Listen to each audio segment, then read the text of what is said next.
PCR is a process of rapidly replicating DNA molecules.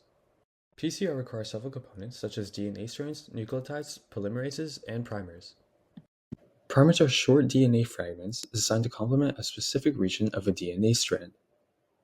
Primers have a general design to help stick to the template strand using two methods. One of them is to have a high GC content and a GC clamp, as they establish stronger interactions due to 3 hydrogen bonds. The second is that primers should contain a simple, single-stranded primary structure without any internal secondary structure to prevent internal folding into a hairpin loop. To determine primer specificity, its design should consider several factors, including the length, melting temperature, and sequence. Primer length is dependent on the length and type of DNA strand that it binds to.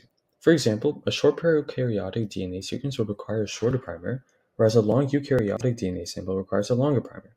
Most primer lengths vary between 18 to 24 nucleotides, though some may be greater than 30. Primer size also determines melting temperature, as a larger primer results in a higher melting temperature. The GC content is also directly proportional to the melting temperature as well. Melting temperatures are usually between 52 to 58 degrees Celsius, with the melting temperatures of the forward and reverse primers having a difference of 2 degrees Celsius or less. The melting temperature also corresponds with the annealing temperature, which is 5 degrees Celsius less than the TM.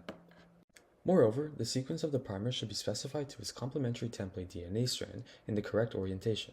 If a base pairing is unknown, multiple bases can be added to that area to form a mixed site, or an inosine can also be used in place of a base.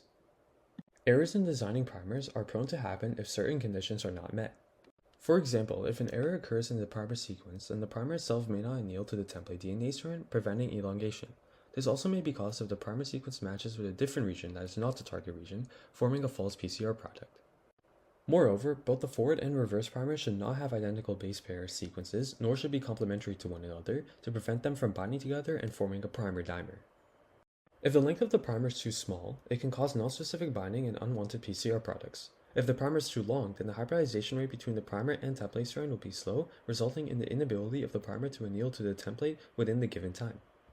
Furthermore, calculating the wrong melting and annealing temperatures can result in the inability of the primer to detach and anneal to the template strand. Primers can be designed with many different tools which have very similar functions. The most common tools are Primer 3 and Primer Black.